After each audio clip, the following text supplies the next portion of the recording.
Olá, muito boa noite, prezadas amigas e amigos de Ideal Espírita.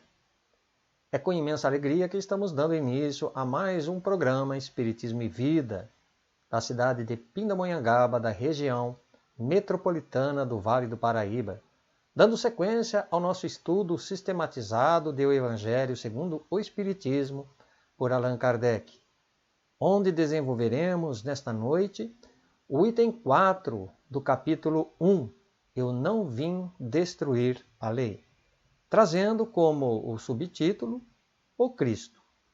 Aliás, este item é bem curtinho, mas que irá nos proporcionar profundas reflexões a respeito. Lembrando que na semana anterior, o item 3 foi abordado pelo nosso companheiro César Sátiro, da cidade de Sherbrooke, no Canadá. E na próxima semana, dia 5 de setembro, nós teremos o Vitor Hugo, de Uberlândia, de Minas Gerais. O menino, como carinhosamente gosta de ser chamado, falando sobre os itens 5, 6 e 7. Mas antes eu gostaria também de agradecer e saudar o nosso querido amigo e estimado companheiro Davi Ascenso, coordenador e responsável por este encontro aos domingos. Um grande abraço, Davi. Portanto, que possamos ser envolvidos neste clima de paz e de amor, desejando que recaia sobre cada um de nós, em cada lar, a luz bendita e amorosa de Jesus em nossos corações. Como sabemos, no mundo, cada nação ou país estão representados pelos seus líderes, governantes ou políticos, com as suas leis, costumes, origens e tradições. Sendo que, dentro de cada país, existe um sistema diferenciado de governo, como na monarquia, por exemplo, onde a forma de governo é comandada por um líder apenas. Já na aristocracia, o sistema é dirigido por poucos ou pelos melhores que ali são escolhidos. E na democracia, onde temos a participação direta do povo. Então, nesses três tipos de governo, embora havendo suas distinções de regime político, todos eles são constituídos de leis igualmente, onde cada cidadão deverá se submeter e respeitar as regras e normas vigentes de seu país. No entanto, legislar um povo, uma comunidade, um estado e uma nação é estabelecer, criar e elaborar leis. Agora, quando nós falamos de Jesus e de sua missão aqui na Terra, o seu papel não foi simplesmente de um legislador moralista, não. Que estando ali investido da autoridade da palavra, ele não teve jamais a intenção de subverter ou derrogar as leis e profetas daquela época, como até mesmo faziam as correntes políticas gregas e romanas na antiguidade, que impunham ali o seu poderio tirânico e desmedido. Contudo, o nobre trabalho do Mestre Jesus teve uma conotação diferente, mais sublime, justa e profunda, fora das leis temporais e dos homens mais vulgares, tendo como primordial missão cumprir tão somente as profecias que outrora já haviam sido anunciadas quanto à sua vinda aqui na Terra, onde a própria história, como nos relata, temos ali como exemplo que nos deixaram os eminentes filósofos gregos, Sócrates e Platão. Eles que foram os precursores das ideias cristãs e do espiritismo. Como também do profeta João Batista, que, pregando no deserto da Judéia, dizia estar preparando o caminho para a chegada do Messias. Como ele nos diz assim nesta passagem: Este é aquele que foi anunciado pelo profeta Isaías. Voz do que clama no deserto. Preparem o caminho para o Senhor. Façam veredas retas para Ele. Encontraremos também no livro A Caminho da Luz o benfeitor espiritual Emmanuel, quando nos descreve pela abençoada mediunidade de Francisco Cândido Xavier, que Jesus, segundo rezam as tradições do mundo espiritual, como um dos membros divinos de uma comunidade de espíritos puros e eleito pelo Senhor Supremo do Universo, esteve nas proximidades da Terra por 2 vezes. Na primeira vez, ele veio preparar o cenário da vida, coordenando e organizando aquela matéria que estava ainda informe, incandescente no planeta. Ou seja, Jesus veio à maneira de um construtor preparar o mundo, deixando a casa pronta para que pudéssemos morar. É o estado físico, aqui na primeira chegada dele.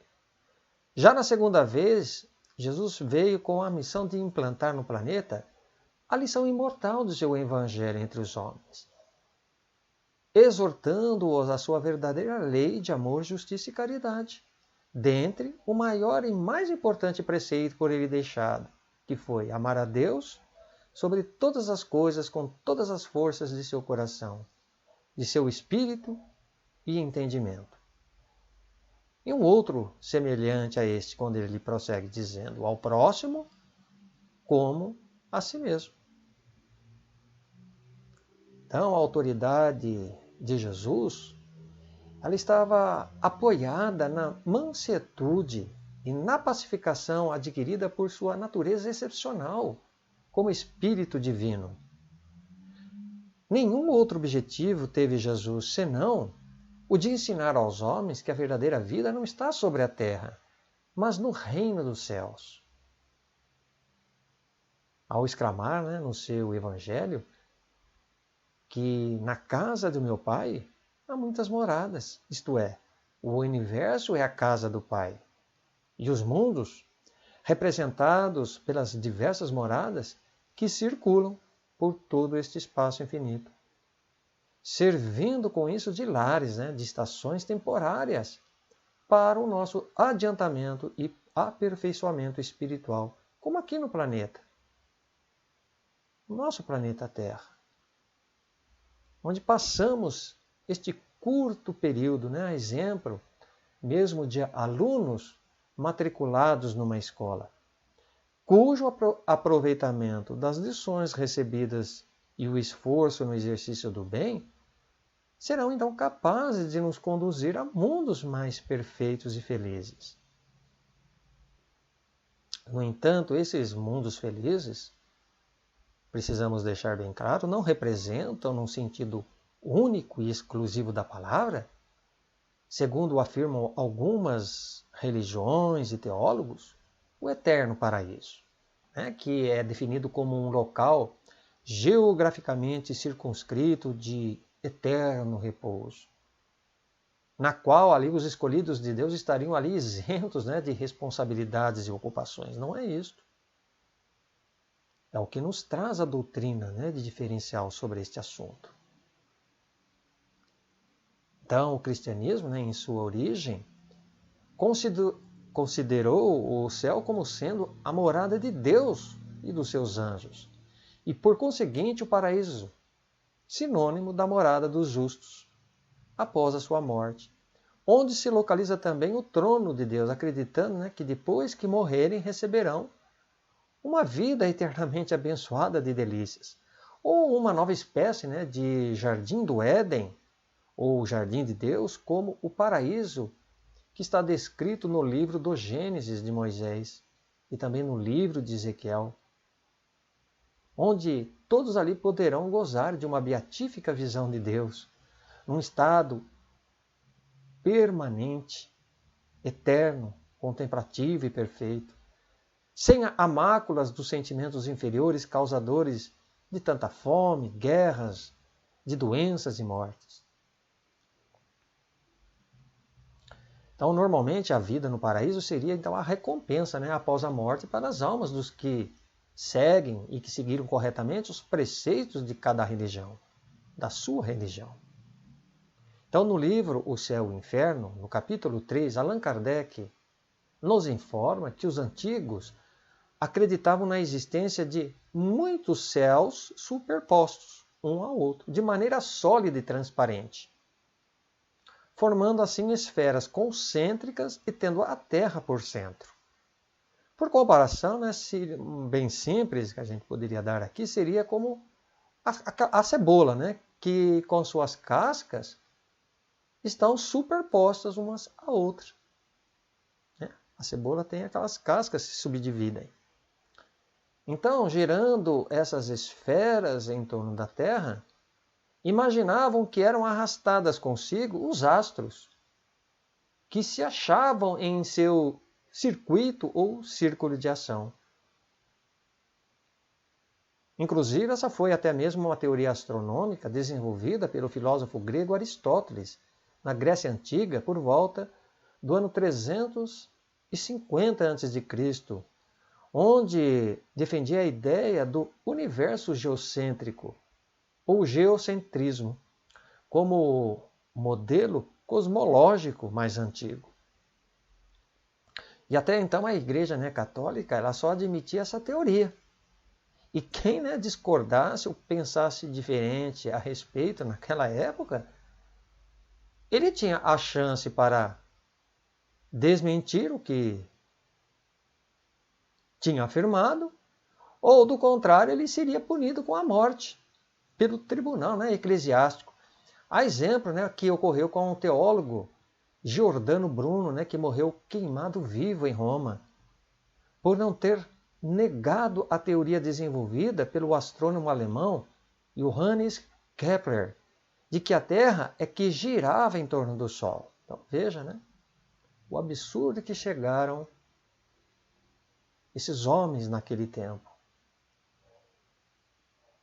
Então, para Aristóteles e, consequentemente, para a Igreja, o planeta Terra era o centro do universo, tendo 9 esferas que ficavam ali girando em torno dela.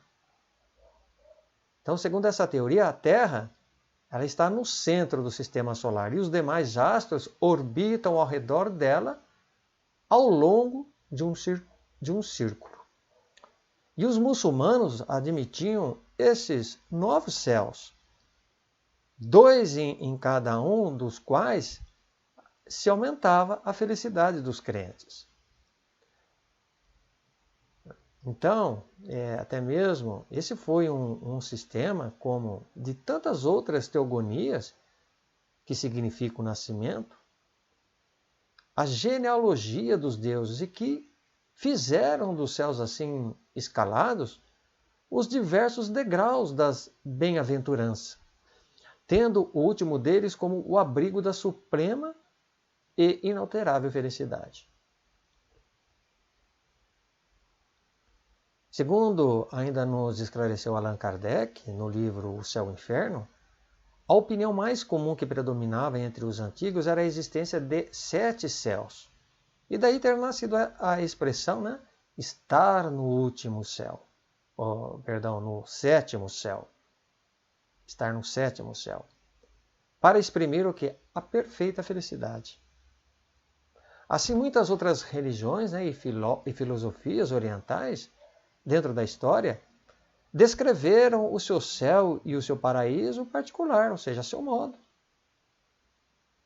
Contudo, conforme nos ensina a doutrina espírita, por meio da pluralidade dos mundos habitados, né, que constituem um dos 5 princípios básicos do espiritismo, os espíritos que atingiram um maior grau de evolução no campo da ciência, da tecnologia e da moral, poderão sim usufruir da felicidade dos eleitos, onde o mal não tem acesso, mas não como seres individualizados, privilegiados e perfeitos dentro da criação divina. Não é dessa forma. mas que dotados, né, de um mesmo ponto de partida, isto é, simples e ignorantes, escolheram o caminho do bem, superando com lutas e sacrifícios as duras provas e tentações provocadas pelos vícios e paixões humanas. Dessa forma, meus amigos, aquele que, estando imbuído de uma fé segura, de uma fé raciocinada, na certeza de um futuro melhor e mais feliz, ele depositará toda a sua confiança na sabedoria e na justiça de Deus, dando-lhes a necessária calma e resignação para enfrentarem sem tantos dissabores e agruras, asperezas e sofrimentos deste mundo. Compreendendo, enfim, que céu e inferno são apenas estados de consciência ou de espírito, né? Onde este aguilhão que queima ou a luz que pacifica é uma escolha que atraímos e elegemos de acordo com os desejos e vontades. Não mais as regiões determinadas e externas, né? Mas aquelas que construímos dentro de nós, a partir de equivocados comportamentos ou de acertadas atitudes no bem. É só questão de uma escolha. São aqueles momentos, né, até quando dizemos assim, olha, a minha vida está no inferno. Ou a minha vida está uma maravilha, não tenho o que reclamar.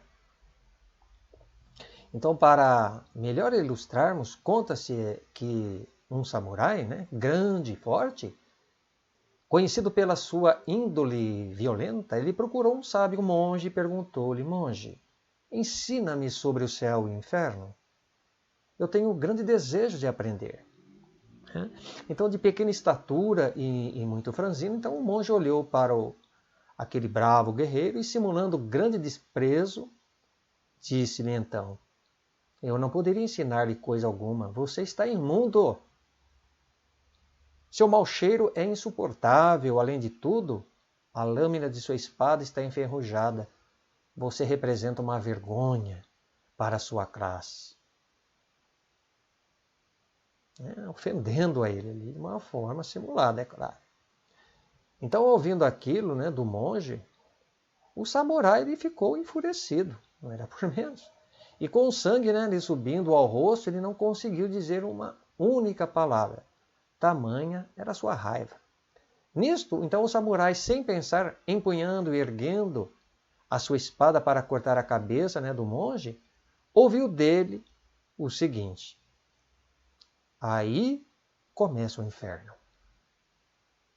Dizendo, né, mansamente. Então o samurai ficou imóvel, perplexo. A sabedoria, né, daquele pequeno homem o impressionara. Afinal, ele tinha arriscado, né, a própria vida para lhe ensinar sobre o inferno. Então, aquele bravo guerreiro, né, baixando lentamente a sua espada, agradeceu então ao monge pelo valioso ensinamento. Passado algum tempo, o samurai, bem mais calmo e tranquilo, pediu humildemente que lhe perdoasse o gesto impensado e infeliz. E percebendo que aquela atitude, né, ao lhe pedir escusas eram sinceras, então o monge falou-lhe novamente. Aí começa o céu. Então, como neste conto, né, do samurai, estamos constantemente tomando na vida rumos e decisões que definirão o início do nosso céu ou o começo do nosso próprio inferno. Quantas são as vezes que, ao sermos ofendidos e magoados, temos a oportunidade de desferir o dardo envenenado da ira ou usar o bálsamo da tolerância? Da tolerância. Até mesmo diz o benfeitor espiritual André Luiz, nesse slide do livro Busca e Acharás. Aceite os agressores por irmãos enfermos. necessitados de tratamento espiritual no pronto-socorro da oração.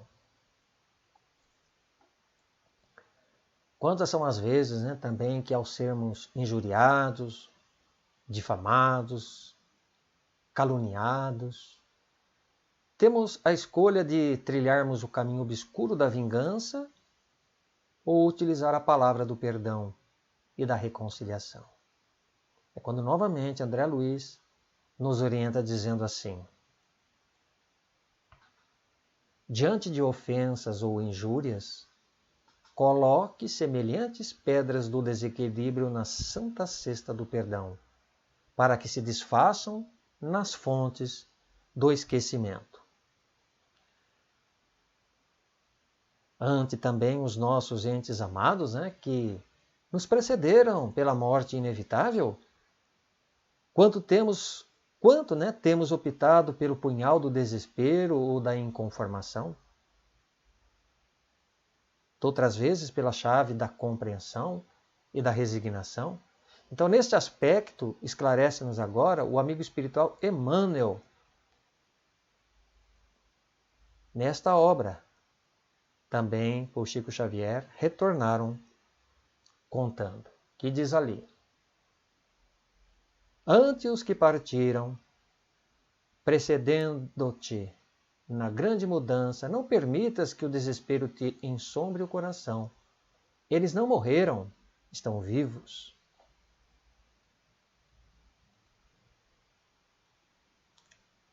Quantas vezes também, meus amigos, que quando somos defrontados pela enfermidade inesperada e sorrateira, quantas são as vezes que temos nos utilizado do recurso da revolta, ou empunhado o escudo da fé e da confiança? Então, sobre esta questão, uma vez mais, André Luiz é quem faz ali uma oportuna elucidação. Vamos ver. Se a enfermidade lhe visita as forças, estará você no grande momento de praticar a sua fé sem desacreditá-la. Acho formidável esta frase, que a gente diz termos fé, mas nos momentos tranquilos. Mas quando a enfermidade nos visita, é um momento propício de pormos à prova se realmente temos ou não. Portanto, meus amigos, a única credencial que nos habilitará na conquista dessa paz íntima, deste céu ou paraíso que tanto ansiamos, é seguir com Jesus. É o tomar a nossa cruz, como ele próprio declarou aos seus discípulos, dizendo: se alguém deseja seguir-me, negue-se a si mesmo, tome a sua cruz e me acompanhe. Bom, isso não quer dizer também que o homem necessite ou deva abrir mão de todas as suas posses. Não é isso. Abandonar as suas conquistas materiais que amealhou ou viver na própria indigência. Não, não é isso. Porque se assim agíssemos, vejamos, nós estaríamos aqui infringindo e derrogando leis naturais e fundamentais para a manutenção de nossas vidas. E essas leis são a lei de trabalho, a lei do progresso e, por conseguinte, a lei de sociedade, que regula e harmoniza todos os homens como irmãos a se procurarem e se ajudarem mutuamente. Pois para vivermos dignamente, com saúde, segurança e bem-estar, não podemos prescindir de lutar por nossos direitos, em família e sociedade. Então, sobre isso, Allan Kardec, em O Livro dos Espíritos, ele questionou os imortais, como vamos ver. A pergunta foi: merece censura o homem por procurar o bem-estar? Responderam os amigos: o bem-estar é um desejo natural. Deus não proíbe senão o abuso, pois o abuso é contrário à conservação. Olha que coisa importante. Ele não condena a procura do bem-estar, desde que não seja conseguida à custa de outrem e não venha a diminuir-vos nem as forças físicas, nem as forças morais. Em outras palavras, os amigos espirituais também afirmaram ao codificador que, apesar da natureza ter traçado o limite do necessário, o homem, de um modo geral, é ainda um ser desmedido, insaciável nos seus desejos e prazeres desregrados, onde o supérfluo e os vícios a que se entregam acabam comprometendo a sua evolução espiritual, justamente por demasiado apego e preocupação às coisas materiais. Então vamos viver no mundo, sim, mas sem pertencer ao mundo que é bem diferente. Lembrando que somos depositários e não proprietários do que possuímos. É louvável, saudável e muito natural termos a satisfação dos bens materiais pelo trabalho digno e honrado. Isto que Deus nos aprova. O que não podemos, meus amigos, é tornarmos-nos escravos e servis às coisas perecíveis e transitórias deste mundo. Quando Jesus nos ensinou dizendo para que não ajuntássemos tesouros na terra, mas no céu,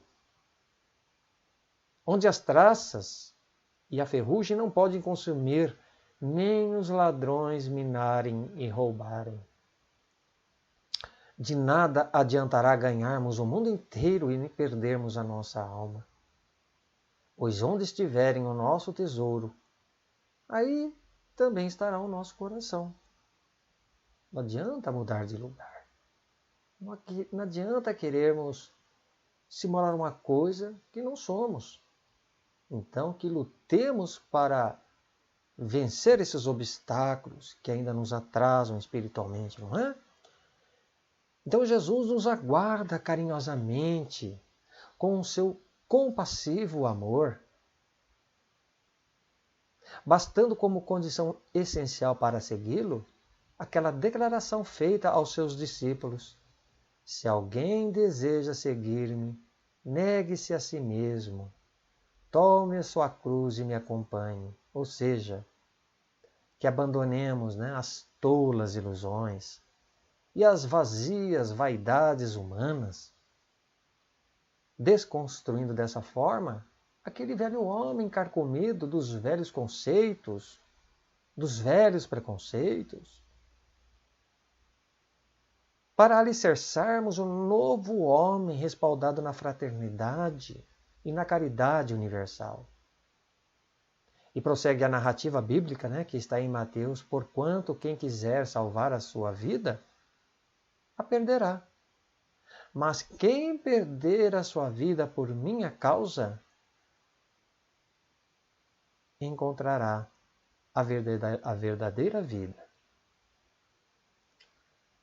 Jesus observa nesta passagem de seu ensinamento que as criaturas humanas, detidas pela febre do ouro, da cobiça invejosa por riquezas e sede de poder, muito têm atrasado a sua marcha evolutiva moral e espiritual.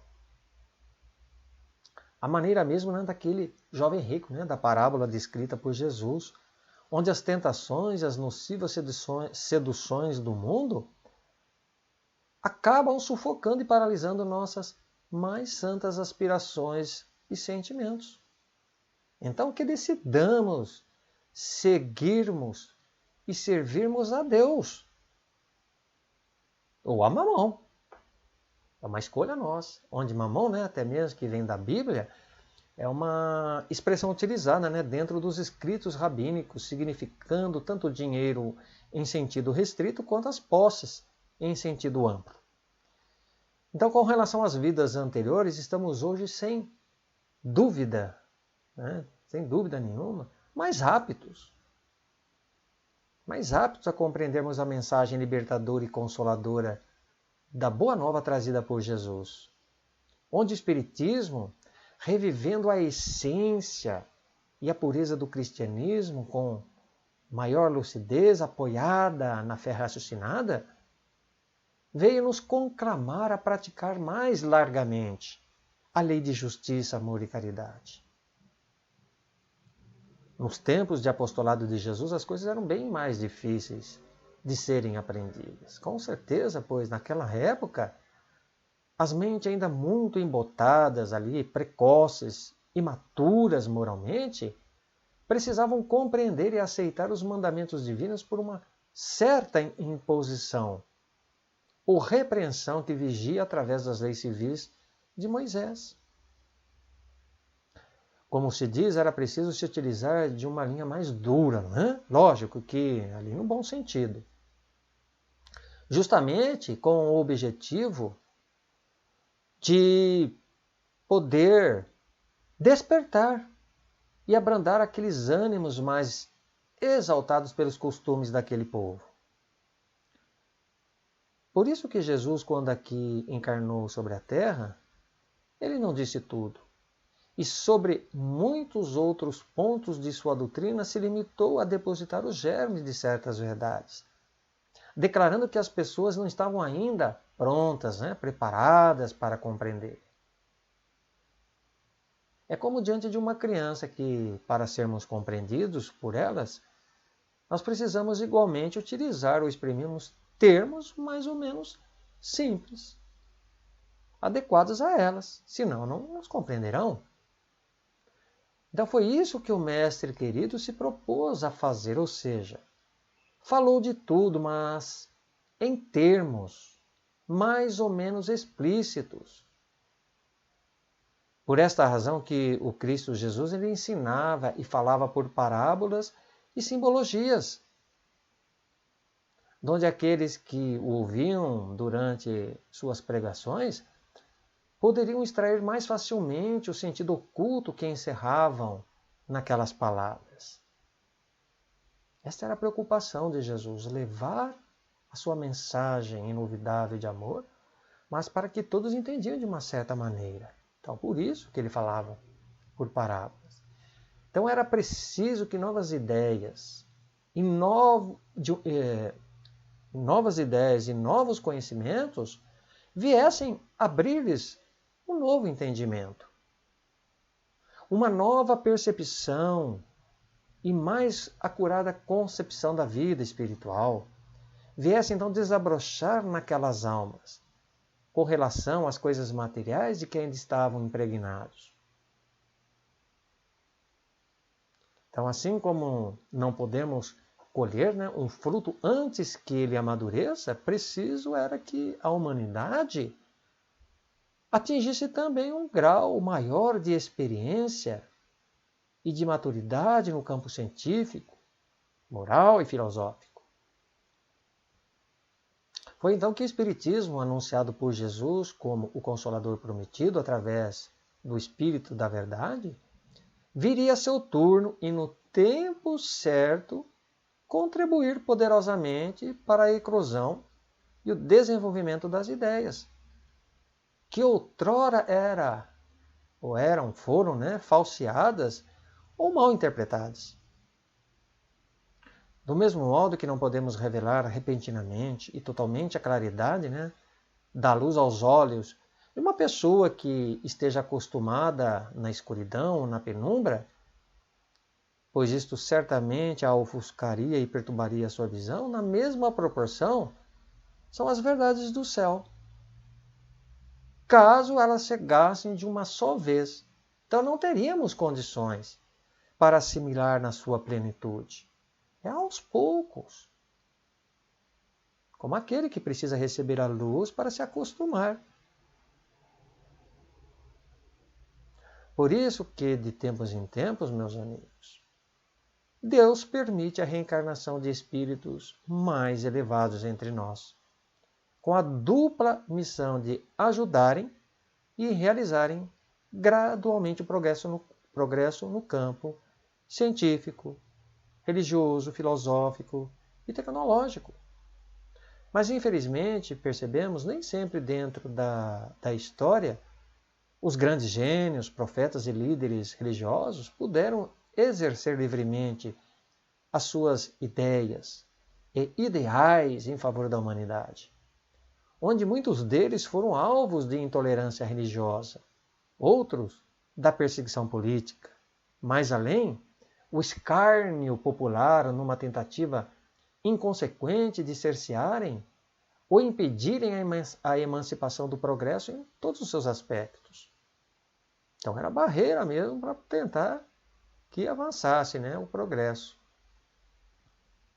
Então, fruto, né, dessa ignorância, vale até mesmo a pena aqui ilustrarmos que o físico e o astrônomo italiano Galileu Galilei, ele passou grande parte de sua vida em conflito aberto com o poder religioso, que controlava rigorosamente a ciência do seu tempo.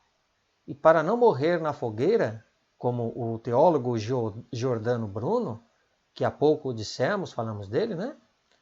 Ele foi obrigado pelas autoridades da Inquisição Católica Romana, no ano de 1633, a renegar a teoria heliocêntrica do astrônomo polonês Nicolau Copérnico, isto é, de que a Terra é que girava em torno do Sol, não ao contrário.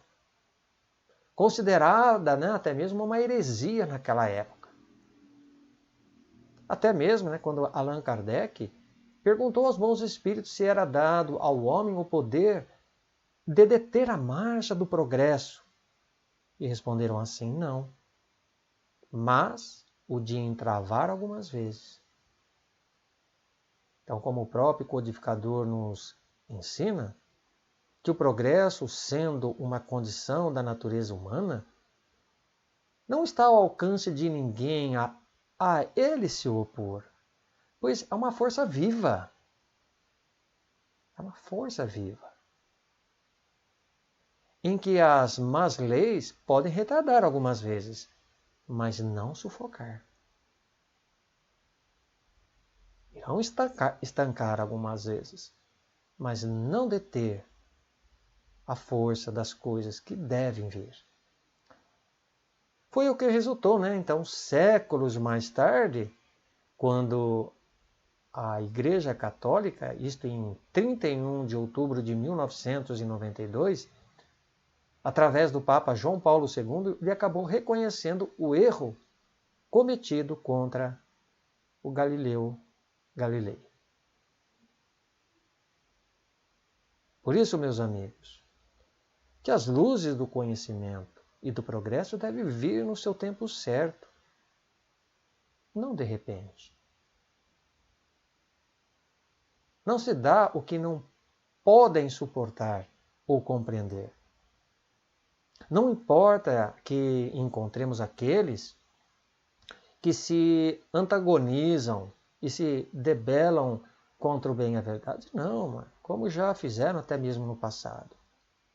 Nem mesmo Jesus, né, conseguiu agradar e incutir nas mentes de todos o seu propósito sublime de amor e de libertação, sofrendo ali as mais duras e covardes formas de reprovação, humilhação e censura. Açoitado e crucificado, né, de olhar compassivo, em direção ao céu, clamou ao Pai que os perdoassem, pois não sabiam o que faziam.